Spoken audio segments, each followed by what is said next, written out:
had both Bishop Barron and Tom in conversation with other dialogue partners, but it's a real pleasure to bring them together today. And we're going to be discussing the question, how can the church tell its story in a post-Christian world? And there will be opportunity for questions later on. So you're going to use the Slido app for that, I'm told. There's the hashtag there to be able to submit your questions for a bit later on. But please, again, give a warm welcome to my guests, Tom Holland and Bishop Barron.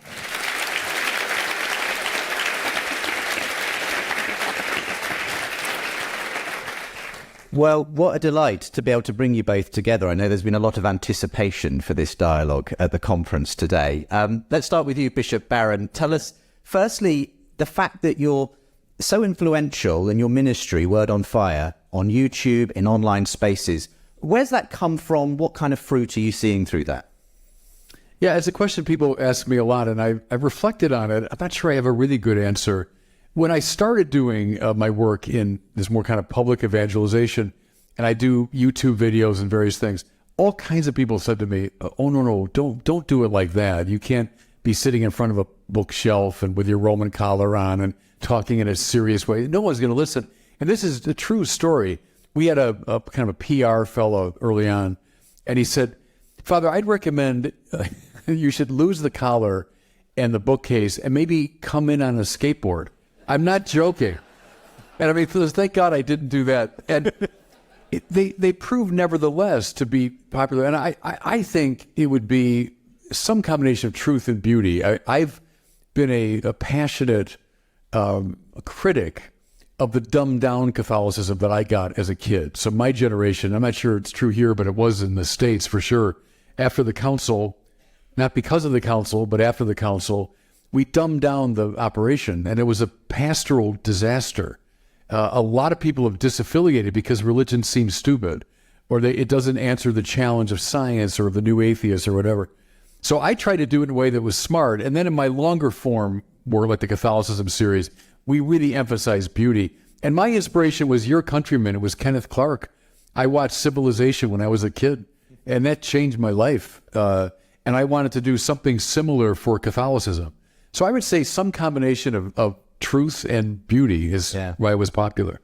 Tom, your influence has also been felt in recent years, and you've been increasingly involved in the orbit of Christian conferences like this because of this interest that you've developed in the Christian story, history. You've obviously become massively well known also, not just through your written work, but through the podcast, The Rest is History, that you do with Dominic Sambrook.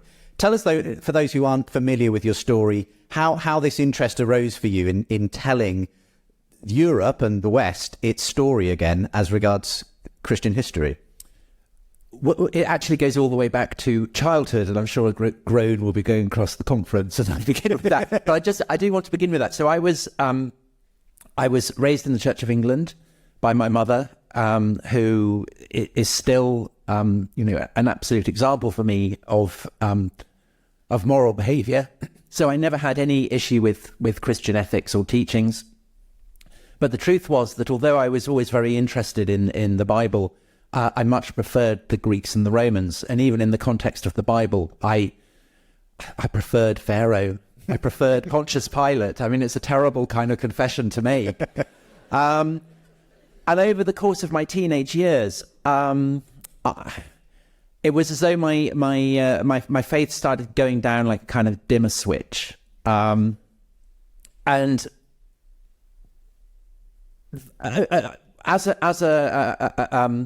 when I kind of reached my 30s, I realized that actually what I wanted to do was to write history. I turned to the great dramas of Greek and Roman history and the great kind of figures of them, because that had what had most excited me as a child, the Spartans at Thermopylae, Caesar in Gaul, and so on. And I found over the process of writing those books, I found them more and more unsettling. Caesar, who slaughtered 1 million Gauls, Leonidas at Thermopylae, whose state was founded on systematic exploitation of a conquered Greek city. And so it troubled me how alien these people actually were in a way that I hadn't kind of faced up to as a child or up until my 30s, really. And so I started wondering, well, where do my values, where do my assumptions, where do my ethics come from? And began to realize that, of course, that it's Christianity. Christianity is the great revolutionary process that utterly transformed antiquity, to the degree that most of us in the modern West don't even recognize that revolution ever happened. But I was thinking, because this is a Catholic conference, I was thinking specifically of my relationship to Catholicism, which was a very Protestant one, I now realize, to the degree that when I first went to Rome and I actually saw a cardinal, my assumption was that he was off to poison a nunnery. I'd read so much Jacobean tragedy that I'd obviously just kind of imbibed this. And I began to realize that, I realize now, looking back, that my kind of atheism was very Protestant. It was a kind of, and I think the fusion of kind of modern atheism with Protestant anti-Catholicism is very close, to the degree that I think that, the atheism of the Dawkins kind, I mean, it's simply Protestantism that has reached a level where it doesn't believe in God, which I'm sure you as Catholics may feel is the inevitable endpoint of Protestantism. I wouldn't disagree, actually. I wouldn't disagree. But there were two things, and I'm sorry, I'm hogging the conversation here, but I just want to say, there were two things that going into the 21st century changed my opinion on this. The first was precisely this issue of well, if everything has changed since the classical world into the present day, where did that, what is the process of change? Of course, it's the coming of Christianity. That's the primal revolution. But was there something distinctive about what happened in Latin Europe? And I fixed on the 11th century as being the crucial moment. And I came to see the medieval church, the Roman church of the High Middle Ages, not as the kind of hidebound reactionary institution that my Protestant upbringing had kind of instinctively led me to see it as being, but actually as being the primal revolutionary institution in Western history. That the revolution that was initiated by reformers, people who called it reformatio, a reformation, in the 11th century, set the pattern for the Protestant Reformation of the 16th century, for French Revolution, for whatever it is that we're going through at the moment. All of these, it's really the Catholic Church that blazed the path for that. So that was one perspective, and I wrote a book, Millennium, that kind of explored that idea in the first years of the first decade of the 21st century. At the same time, I had children, two daughters, who went to a Catholic school, Catholic primary school. And the reason for that was that my wife had been baptized Catholic, and her parents had then spectacularly lost their faith when they at her baptism, they had to confront the doctrine that she had been born with original sin. And they kind of lost their faith with a great whoosh and became militant atheists, and brought her up with an absolute ignorance, not just of the Catholic Church, but of Christianity generally. They were actively hostile to it. And then her mother died very horribly of Alzheimer's and cancer as our eldest daughter was being born. Was in her first years.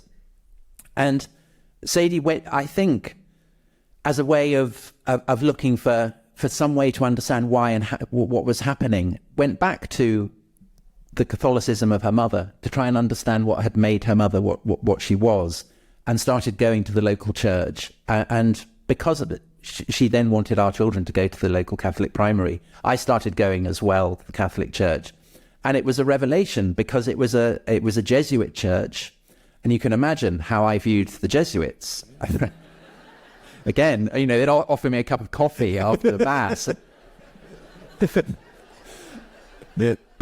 But they were wonderful. I mean, they were brilliant pastoral priests, but also wonderful teachers. And one of them, Damien Howard, is the head of the Jesuits now in Britain. So we were very honoured to kind of have them. And there was an absolutely wonderful priest, Father Tom Hennigan, whose memory I would like to pay tribute to here, who was, I think, the saintliest man I ever met. And that experience kind of radically changed my opinion, not just of Christianity, but of Catholicism specifically, and definitely informed my desire to then write Dominion and see if that what I'd explored in Millennium, this idea that the Catholic Church, I think it's wrong to call it the Catholic Church. I mean, it is Catholic, but the medieval church, the Latin church in the 11th century, going through the Middle Ages, was this revolutionary institution. Could I trace that insight back to the beginnings of Christianity, and could I trace it forwards through the Reformation and into modernity up to the present day? So I'm not just saying, well, I am saying that because it's a Catholic conference, but it's no less the truth. It's been part of your journey. For that. Yeah. And I'm sure you're somewhat familiar with Tom's story and the way that he, at an intellectual level, came to see the way that all of Western culture has been shaped by the Christian Revolution 2,000 years ago. Bishop Barron, what's your response though to Tom's own journey as well, as he's gone on that pilgrimage, as it were? Well, I mean, I find it fascinating. There's different dimensions to it, some intellectual, but some more moral. I mean, it's the witness of great Christian saints that often makes a huge difference. Can I have my philosopher's hat on for a second? His comment about Protestantism, atheism, and so on is very interesting, because in the High Middle Ages, in the work of my intellectual hero, Thomas Aquinas, God is not a being. God is ipsum esse. God is the sheer act of to be itself. Now, what that means is God is not competing with us. So God's not one being among many. If God were just the supreme being, there's all of us and there's this big supreme being, God, then we're jostling for superiority on the same playing field. But God is ipsum esse, which means, and there's the burning bush example, right? As God comes close to us, we're not overwhelmed or destroyed, we're enhanced. But that got lost at a certain point philosophically. Think of the rise of nominalism and so on, where God is construed as a supreme being. But what happens is at first you'll be still piously related to that supreme being, but in time you'll begin to resent that supreme being. You'll see that supreme being as a threat to your freedom, a threat to your flourishing. And then at the end of the day, you might say, who needs him? We're doing fine without him. I think there is a trajectory from the loss of Aquinas' metaphysical view of God to atheism. So I think a recovery, I love the recovery of the High Middle Ages, not just artistically giving rise to the Gothic cathedrals and Dante, but philosophically, it was the right understanding of God. Now press that all the way back, that Jesus is both divine and human. The two natures come together without mixing, mingling, or confusion in the unity of one person. Well, that's not possible if God were a being, right? That God and humanity would be at odds with each other, battling. The fact that we can say Jesus is truly divine and truly human, that's a distinctive view of God. And it makes possible a real humanism, total respect for human freedom, etc. So I would trace some of those links all the way back philosophically and theologically that undergird some of the historical realities that Tom explores. I mean, you yourself have obviously spoken at length and written at length, Tom, about the way that you see modern humanism, modern atheism, secularism as essentially an outgrowth of the Christian story. And to that extent, you've even described atheist secular humanism as a form of faith itself. Explain what you mean by that and why you think that actually it owes its roots in that sense to the Christian Revolution. Oh, goodness. How long have we got? So maybe I should just tease out what I think the kind of the evolutionary links between modern atheism and Protestantism are, because I think they are also, go back a very long way. The ambition of modern atheists is it's an evangelical one. They have good news to preach, and the good news is that if you overthrow the idols of superstition, if you banish superstition, if you bring people who have walked in darkness into light, then they will be better people. They will be morally better people. They will live better lives.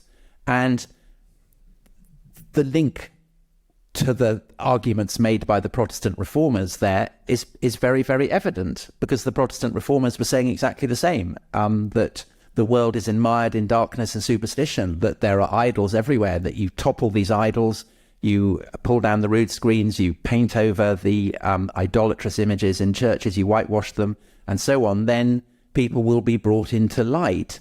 But it's not like this is a completely radical break, because the missionaries in the early Middle Ages are preaching exactly the same. They are going into pagan shrines and chopping down trees that are identified with gods and all kinds of things. And this is exactly the language that they are using. And of course, the language that they are using in turn ultimately derives from the Hebrew prophets. This is language that Isaiah is using.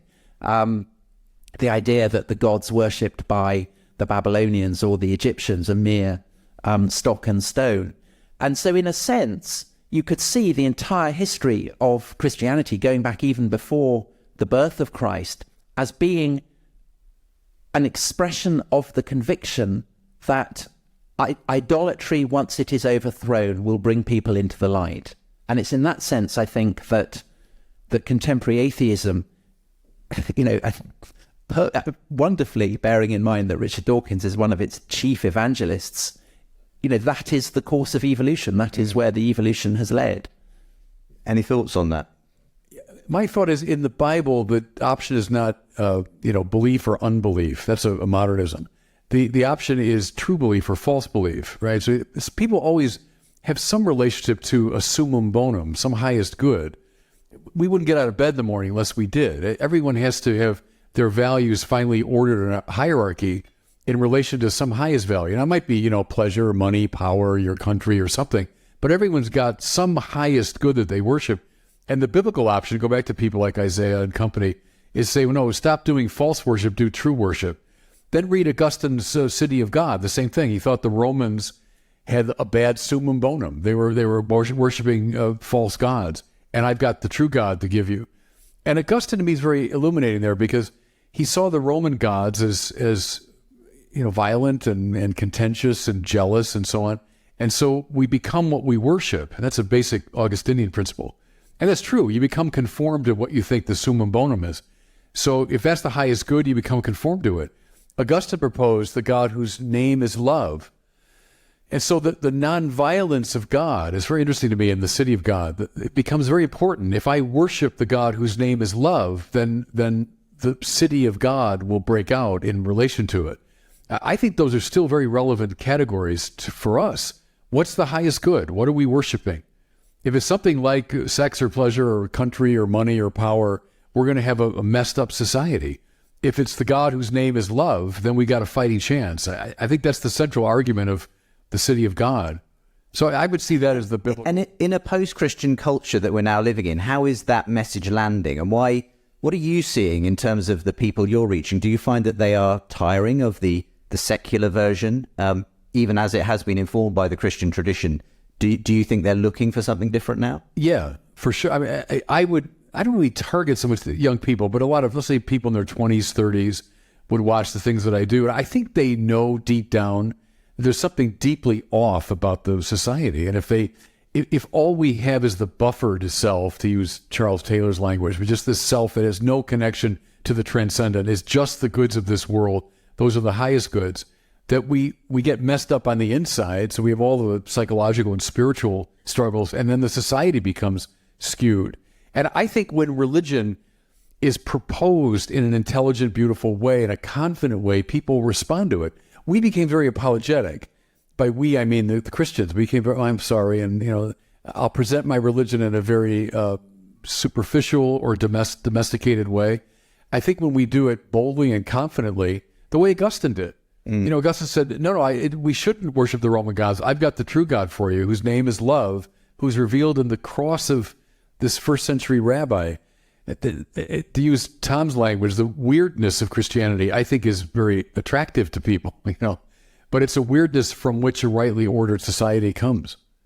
Hi, Justin here. Hope you're enjoying the conversation. Just to say, if you'd like a free chapter of my book, The Surprising Rebirth of Belief in God, I'll send it to you when you join my newsletter. Just visit justinbrierley.com. The link is with the info below.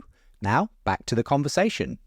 Do you feel like your rapprochement with Christianity yourself, Tom, is that just an eccentric thing of your own, or do you see that as something that might be suggesting there's something going on in our culture that people aren't content any longer with the secular story? Well, it's on two levels. The argument, maybe it's eccentric, but I think it is true.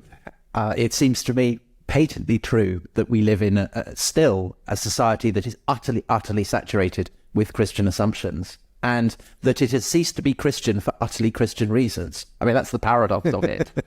And why I think it's so hard for Christians actually now to make their case is that by and large the people they're opposing kind of agree with them. Indeed, have kind of made a massive land grab. So much of what made Christianity distinctive, I mean, from the perspective of the ancients, weird, is now taken for granted. And the state has nationalized so much that the church did, be it education or healthcare or concern for the weak and the poor and the suffering. So much of that has been appropriated by the state that what is left for the church to do? It cannot. Well, often that's the question. Then I suppose is our question before us is how can the church tell its story in a post-Christian world where, yet arguably, a lot of what it offered has been kind of, in a sense, taken on by the state. How do we make a distinctive story? So for what it's worth, and I have, I'm not in any way really qualified to opine on this, but for what it's worth, my feeling is that what the church has to do is to major on what still makes it distinctive. And so I think there is a risk at the moment that churches try and accommodate themselves to the new kind of elite dispensation, rather in the way that people in England, say, did in the 16th century, that they started to accommodate themselves to Protestantism because it was Protestants who were now, leading the state, in the government, in universities, and so on. And so bit by bit, people just adjusted themselves to that as being the way that the country was organized. And I think that Christians likewise are now doing that to a fundamentally secular order and it's easy for them to accommodate to that secular order because that secular order in all its assumptions and values and ethics tends to be Christian. So you can do it. The risk with that is that you end up as Christian leaders or as the Christian laity of completely indistinguishable from the broader kind of secular bloc. Yeah. So I think the emphasis has to be, firstly, on reminding people that stuff that they take for granted is actually very odd. There are no human rights if you're an atheist. Where do they come from? They don't exist any more than angels exist if you're an atheist, if you don't believe in any of that stuff. Assumptions about how and why you should behave that clearly derive from Christianity. The assumption that we should care for the weak or the poor, that the weak or the poor have any inherent value. This is a Christian insight that our society in the West would not have were it not for Christianity. So to remind people, you think this is just natural, you think this is a given, you think this just rises, it's a kind of default assumption. It isn't. It's something that you believe. You have beliefs just as much as Christians have beliefs. But I think also there's a need to emphasize what's the theme today? Telling the Christian story. The Christian story is amazing. And I think that the ball the churches have dropped, and I'm talking about England here, I don't know whether it's the same in America, is that they have allowed generations of children to grow up with an unfamiliarity with the most basic stories that I think have done more to structure how people in the West over the past 1,000 years and more have come to think than anything else, that more than catechisms, more than statements of principle. It's the stories, it's the idea, it's the story of the passion, it's the story of Christ's suffering and then his triumph over torture and death and horror that has made the Christian people what they are and the modern West what they are. It's the story of Exodus, the idea that slaves have been brought out of bondage and brought to a new land. It's the story of the Good Samaritan. If people want to understand why there is the current debate about how we should treat refugees or how we should treat those who are less fortunate than us, the parable of the Good Samaritan has done more to hardwire that into the collective consciousness of the West, I think, than any number of kind of statements of principle from political parties or philosophers or whatever. It's that story at the most basic level. And that reflects the fact that the Jesus of the Gospels is the greatest short story teller of all time. His stories have had a greater impact on the way that the world thinks than any other storyteller. And it seems to me lunacy that children can go to church schools and come out of it lacking a familiarity with the most basic parables. It seems insane.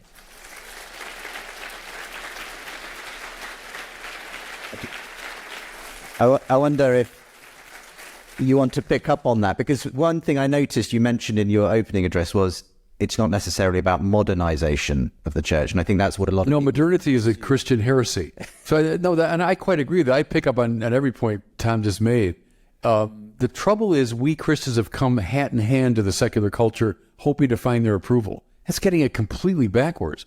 That's the integrated Orthodox view coming to a heretical position and saying, "Can you please take us seriously?" And we stopped taking ourselves seriously. And then we did what Kant and company recommended, just turn Christianity into kind of a vague ethical system. But it's the very weirdness and distinctiveness and dense texture of Christianity that should be in the driver's seat culturally, it seems to me. My example of the principle that Tom was articulating, if I can I make reference to an American revolutionary? So when Jefferson blithely says in the Declaration of Independence, we hold these truths to be self-evident that all men are created equal. Well, I mean, in the classical world, Plato, Aristotle, Cicero, if you said, it's self-evident that all people are equal, what? I mean, it was the opposite of self-evident to them. Plato's whole political philosophy is predicated upon the assumption that we're not equal, and that the more we recognize that, the more just a society we have. Aristotle thought that only a handful of people should get involved in politics. Most are incapable of it. The equality. So what happened? That's the interesting question. What happened to go from that to Jefferson, late 18th century, saying it's self-evident? Well, of course, the giveaway is that little word that all men are created equal. What intervened was the Christian sense of creation. And then, furthermore, from Jefferson, they're endowed by their creator with certain inalienable rights. Well, nobody in the ancient world believed in inalienable rights for everybody. A handful of privileged people, or they were the gift of the state or something. But that everybody's got inalienable rights. Well, again, the giveaway, they're endowed by their creator with these. I mean, so there's the intervention of Christianity into the conversation. So things become self-evident to us because they've been hardwired through the Christian influence. We should claim that. And that's why I very much admire Tom Holland's work, because we should claim that as Christians confidently and boldly and stop coming hat in hand to the culture, begging to be taken seriously. I think it should work the other way, I wonder, one of the things Tom mentioned, and I'll just give it to you, Bishop Barron, then give it back to Tom, was that his wife Sadie's baptism was the point at which her parents said, actually, I don't think we can believe any of this idea of original sin and so on. And that perhaps still is the stumbling block. It is the weirdness, because some things in Christianity do seem to jar with modern sensibilities. And of course, just this past week, the Church of England has been going through its own debates on sexuality and what modernization versus, historic biblical faith might look like in their scenario. So in the midst of all that happening, while we recognize that the church has been informed by the West, has been informed by the church and tradition, how do we tell that story in an atmosphere where a lot of what the church perhaps is saying is no longer felt to be relevant or even welcome in the world? Boldly and confidently. I mean, I think, like the doctrine of original sin, I'm with your countryman, G.K. Chesterton. It's the only doctrine for which there's clear empirical evidence, because, but properly understood, right? That's Chesterton. Properly understood, I mean, original sin, it's the poisonous atmosphere in which we're all born, and we're inescapably affected by it. It's like, the best example to me is like a child whose mother's addicted to crack or something, and the child is born in complete innocence in one sense, but nevertheless addicted to this terrible drug and suffering from all the effects of it. Well, look at the Council of Trent, the wonderful statements on anthropology there. We're like members of a dysfunctional family. Someone that's born into a family that with alcohol abuse or physical abuse or sexual abuse, the child is born in one sense in complete innocence, but willy-nilly affected deeply by the dysfunction of the family into which he's born, right? Well, that's us, Again, Chesterton, what's the we're all in the same boat and we're all seasick, right? But that's how we're born. So to me, the doctrine of original sin, it makes perfect sense. And It's programs of perfectibility. There's the problem. From Karl Marx on, people that say we can be perfected, God protect us from them, because then they'll come up with some social program that will affect this perfection. So no. I like the doctrine of original sin, and we should proclaim it from the rooftops. What do you think of original sin, Tom? We're all sinners, Dustin. We're all sinners. So, my wife was born in 1967, so I guess her baptism was, late 60s.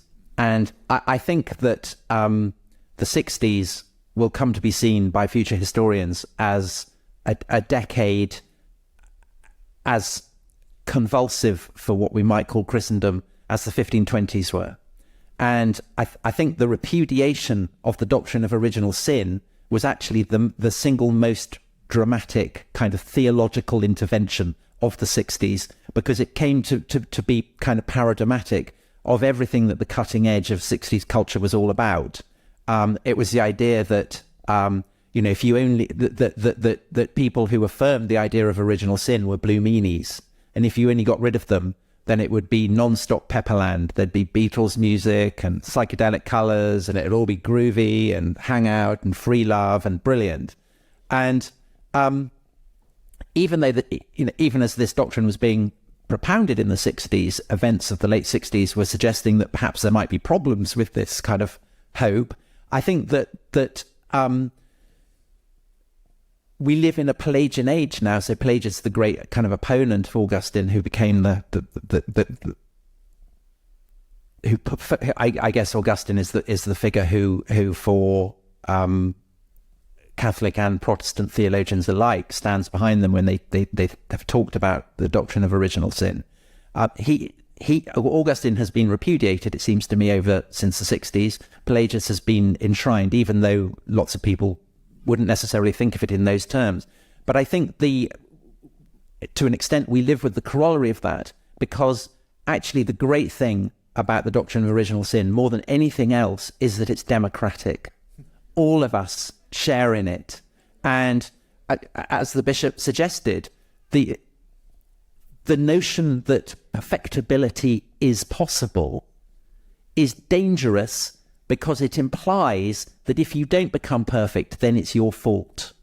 And I think that the sense of those who are possessed by a desire to make the world better, which is the most admirable instinct and has been one that generations and generations of people in the Christian West have always had, that instinct is now combined with a sense of contempt for those who define themselves as virtuous tend to feel for those who have been left behind. And so I think that the paradox of those who are simultaneously radically anti-Christian, anti the doctrine of free sin, and who see themselves as virtuous, they are actually becoming the kind of parody of a malevolent Christian that they feel that they're opposing. Even the most, every Christian, even the most saintly, has to know that he or she is fallen, and therefore has to feel compassion with the sinner. But if you feel that someone can wash him or herself clean of sin, then you're entitled to feel contempt for the sinner. Why haven't they made themselves better?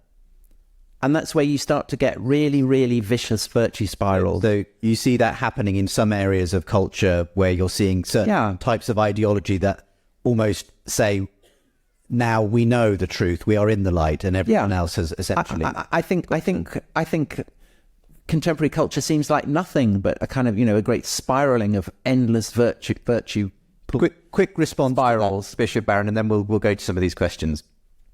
Well, the struggle between Pelagius and Augustine is one of the most titanic in the history of theology, and everything hinged upon it. If Pelagius had won, and indeed in many ways he has today, but if he had won, Christianity is over, because we're a salvation religion. If I could save myself, I don't need a savior. And then Jesus devolves into being a moral archetype of some kind. But why not Oprah? Why not anybody else could be a moral archetype? So if I can make myself better by, just putting my shoulder to the plow and so on, but if I'm broken in some fundamental way, again, like someone who's, let's say, born addicted to a drug, you can't say, I'm going to will my way out of this. No, you're fundamentally compromised in such a way that you need something from outside the broken system itself, right, to save you. Hence, by the way, everybody, why Jesus is both fully human and fully divine again. If he's simply human, okay, he's our brother and our friend and all those good things, but then he's as broken as we are. And he might be inspiring and he might be this and that, but he's not going to save us. If he's divine, he comes from outside the broken system in some very fundamental way, but enters into the broken system. Now look at the cross, too. The one who can save us, entering in every possible sense into our brokenness, thereby to heal it. That's what the church fathers saw. That was key to Christianity. If you take, say, original sin, as we've been describing it, out of the equation, that whole thing falls apart. And you get the Jesus that we get today, which is our friend, our brother, our moral exemplar. Well, okay, then he's like, anybody else. He's like a Sufi mystic or like any other wisdom figure. But then the heck with him.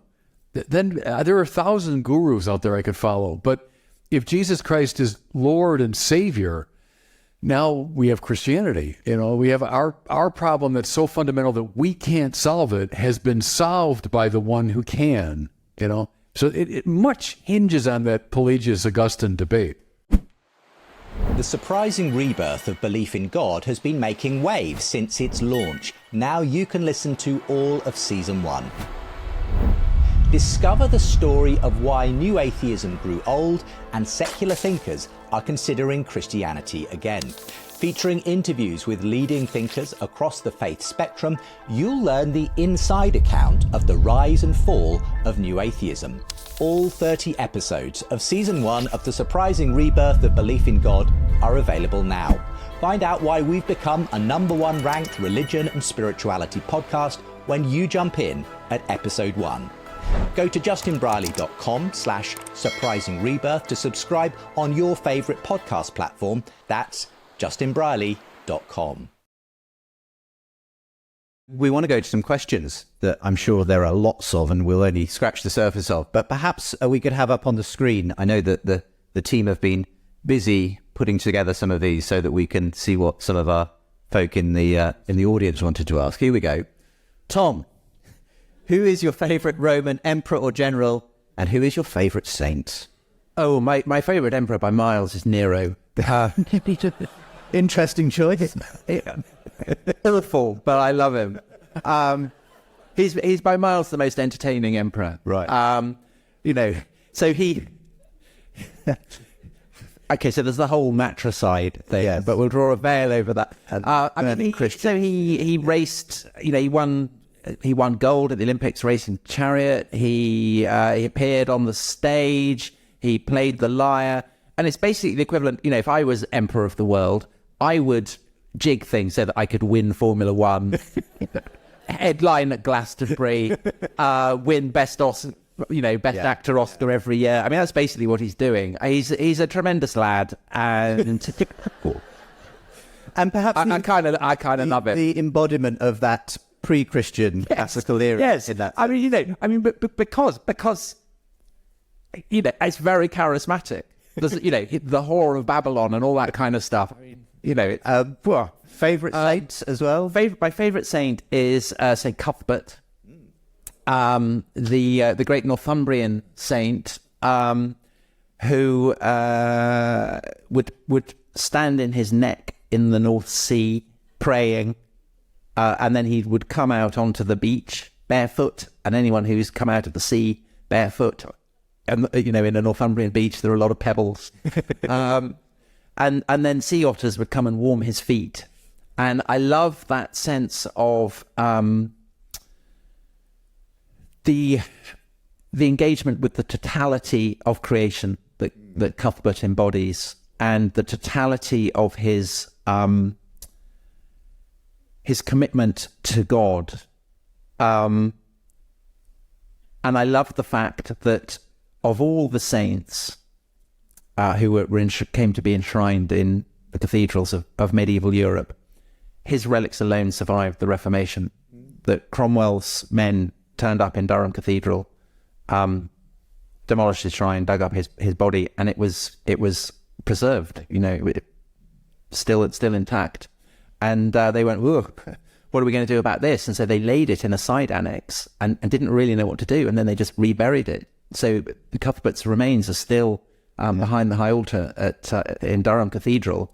And as someone who feels very kind of, I love the Anglican tradition, the Protestant tradition that I was raised, but I'm also incredibly moved and inspired by the traditions of medieval Christianity in this country, and particularly I think the Anglo-Saxon saints, these titanic moral figures who first taught Christianity as what must have been an unbelievably harsh and hostile environment.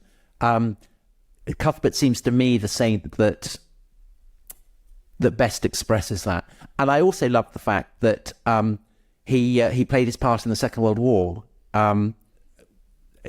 I've been told this by several Geordies that when the Luftwaffe were heading towards Newcastle and Durham, people prayed to Cuthbert, and a fog came, and fog on the Tyne, and the Luftwaffe had to go back. I don't know whether that story is true. I suspect it probably is. It's a great but story either way. I love to think it. And I think it shows Cuthbert struck down a Viking who disabused him, and for about 60 years he ruled the whole of the lands between the Tyne and the Tees, even though he was dead. And current political shenanigans makes me think that perhaps we should get him back on the job. Cuthbert. Yeah. I think he's great, and I think he should be England's national saint. Great, wonderful. Maybe we'll go for another question and see what's being asked. If the world gets harsher and more unstable, and people lose confidence in the state and the market to provide hope, will the need for transcendent hope return? Perhaps you could start us off on this one, Bishop Barron. Well, the transcendent hope is always there. It might be buried a bit, or it might be implicit rather than explicit. I think it's always there. I take page 1 of the Confessions as my marching orders in a way. Lord, you made us for yourself, and therefore our heart is restless till it rests in thee. And the fact that Augustine didn't put that in the plural, but the singular, right? Cor nostrum, meaning everybody's got this in common. Bruce Springsteen said it, right? Everyone's got a hungry heart. But everybody has a restless heart, the heart that's ordered to God.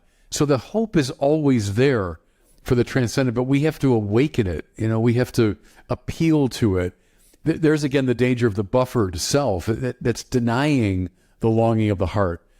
That's the trouble with secularism as an ideology, that convinces people you can be satisfied by enough wealth, power, pleasure, and honor, the 4 great substitutes. And the churches have always been there to say, no, those things are fine, but they're creatures. That's what the Hebrew prophets said too. Don't hook the infinite desire for God onto something finite. It'll make you crazy and addicted. Look at the story of the priests of Baal. To me, is so telling there. They're calling upon their gods, and they're hopping around the altars and then wounding themselves, remember, until they bleed. That to me is a beautiful metaphor of what happens when you hook the desire for God onto a false god, is you become crazy and then addicted to it. And Elijah calling upon Yahweh and the fire comes, it's not just, isn't that great, my God's bigger than your God. It's making that spiritual point that only the true God will answer the longing of the heart. And secularism is a kind of hopping around the altars of the priests of Baal all the time. And I think you can see it on clear display in the society that people are becoming deeply addicted to all these things. And we've got to be there with a word of salvation and liberation, Can I say too, I love the Durham Cathedral. I've been there twice. Anyone from Southwark here? When I came to Leeds many years ago, I was invited to give talks by, at the time, Bishop Arthur Roach, who's now a cardinal in Rome, right? And he invited me, and I was picked up at the airport, Manchester, by John Wilson, the current Archbishop of Southwark. And he picked me up, and we're going. I said, "How far is it to Durham from here?" And I forget what he said, but it wasn't all that far. And I said, "Can you take me there? I want to see the Durham Cathedral." So that was the first stop we made. Wow. And I've always loved that cathedral. Wonderful, wonderful. Tom, anything to add on this sense of, with the current political and social atmosphere out there, are people looking for something more? I think people always do in times of plague and war and kind of dread. And simply as a statement of historical fact, Christianity has proven itself to be the most successful attempt devised by humanity to explain why humanity is here and why there is hope in a world that might seem oppressed by horror.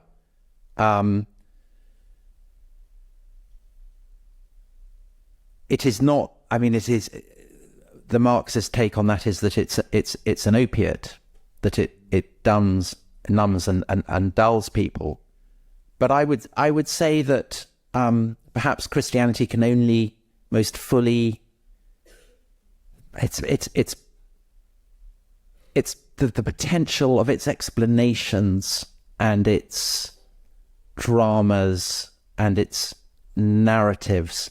Perhaps it takes difficult times fully to kind of accentuate what it has to offer, perhaps. It's kind of like, you know, a sculpture that's in darkness or shadow, and difficult times kind of sharpens the light so that you can see it more clearly.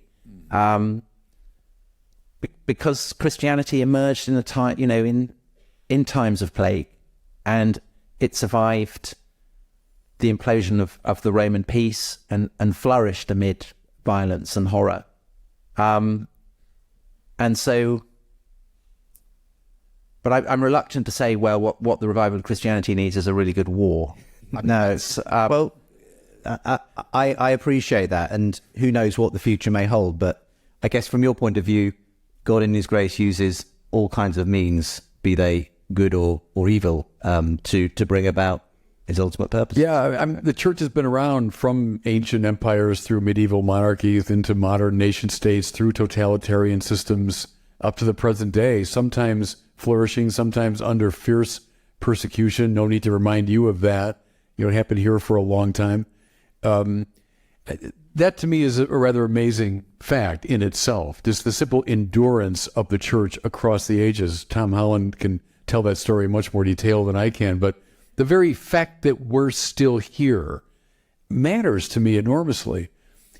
If anyone's seen the Catholicism series I did years ago, I reflected on Cardinal George's experience. I mentioned him earlier when they elected Pope Benedict, and they came up on the balcony of St. Peter's there, and he had this very pensive look on his face, and the camera came in on him. And people asked him when he got home, what were you thinking about? And Cardinal George, who had a keen sense of history, said, well, I was kind of gazing out toward the Palatine Hill, and I was wondering, where are Caesar's successors?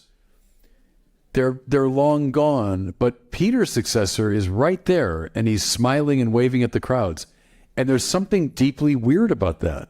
You know, now Caesar has indirect successors, of course, but I mean, the Roman Empire, that's long gone, but yet the Church of Jesus that Peter and Paul and company brought to Rome, it's still alive and kicking, and that's interesting.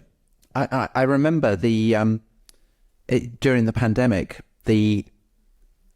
one of the most the moments that still absolutely resonates with me was the Pope conducted a service in St. Peter's Square. I can't remember exactly what it was. It was quite early in the it was early in the pandemic, and he was doing it, you know, socially distanced, so there was no one else really with him in St. Peter's Square. And as he performed the service, you could hear the clanging of bells and the wailing of sirens from all the ambulances taking people to hospital in the background. And then he went and prayed before an icon of the Virgin and the infant Christ that, according to tradition, had been sent from Constantinople to Gregory I, Gregory the Great, the Pope who sent missionaries to Britain. And Gregory had become Pope in a time of plague. So the Castel Sant'Angelo, the great statue of St. Michael sheathing his sword, alludes to a legend that dates back to the time of Gregory the Great, the plague arrows were raining down, and Gregory led a procession through the streets of Rome offering up prayer, and St. Michael appeared on the tomb of Hadrian as it was, and sheathed his sword. And this is what's shown in the famous statue of St. Michael on the Castel San Angelo. But the further kind of distance is that Gregory the Great wrote a commentary on the book of Job. And Job is, it's possibly the greatest text ever written on the great imponderable question of how an all-good God can allow bad things to happen, basically. And that sense of the fact that what we were going through in 2020 was something that people back in the 6th century had gone through and wrestled with, and that they in turn were looking back to whenever the book of Job was written, and the feeling that we had this immense resource of writings and examples and communion with generations and generations and generations of people who had gone through what we were going through during the pandemic, I found unbelievably powerful.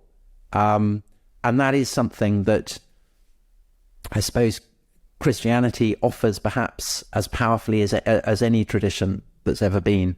Thank you. Well, we've time. Yes, please do.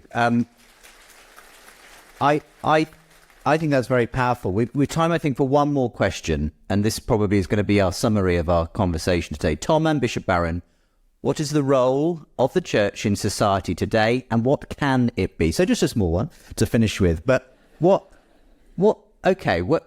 I'll start with you, Tom, and then Bishop Barron. What's the role of the church then? Well, the church, what do we mean by the church? I guess it's a Catholic conference, so you'll all have a view on what that is. But there are many churches. Are they all one church? I guess. But I think the problem for all the churches is precisely the fact that we are living through what is a great new convulsion of reformatio, a remaking, a remolding of society and the way that people within it understand it.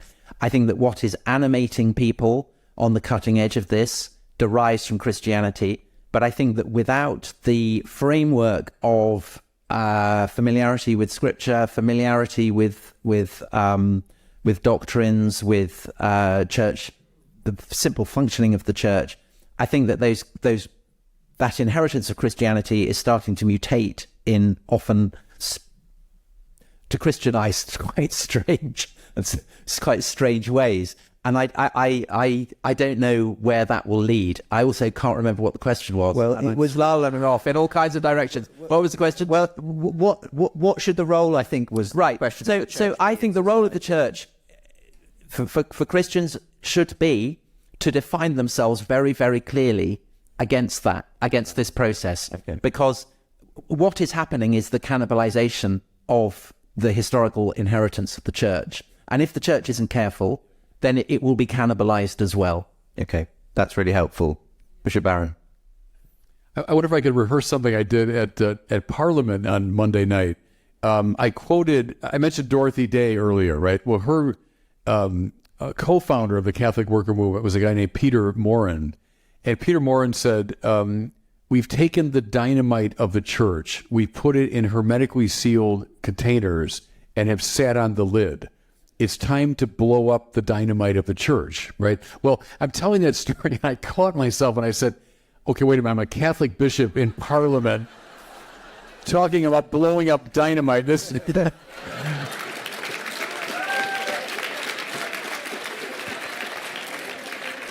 I said it might not be the right time and place for that metaphor. But of course, what Peter Morin, who was a great advocate of nonviolence, what he meant, dunamis, right? Power in the Greek, that there's a power in the gospel. And now he's writing that back in the 1930s, that we've taken the power of the gospel and we've kind of covered it up and we've domesticated it somehow. Well, the other thing I did at the Parliament, I began the talk by talking about this young Hindu law student who comes to London, 1888. And at first he's so shy, he won't even leave his room. He's so afraid of speaking English.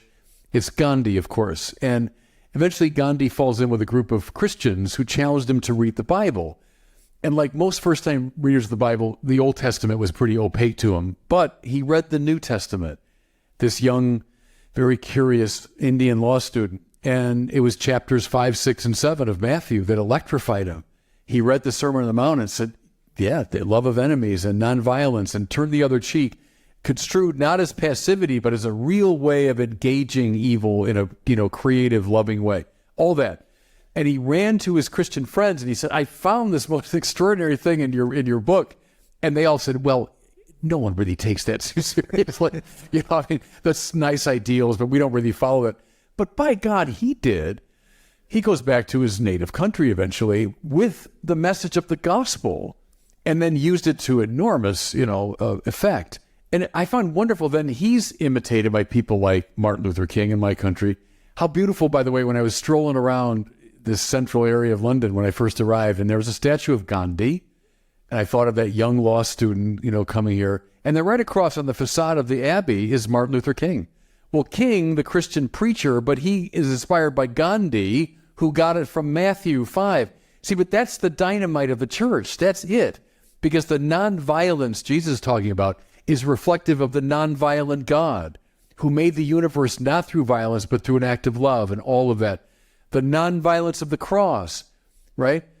And then what's hovering above the whole parliament, I said, was the Union Jack, which is 3 crosses. So you have the cross on which this young Jewish rabbi is put to death 2,000 years ago, weirdly hangs over the whole of the civic life of this country. Well, that's worth thinking about. That's part of the dynamite of the church. And I think that's the role of the church, is to keep proclaiming it in season and out. When they're throwing flowers at us and when they're killing us, we should keep announcing that message.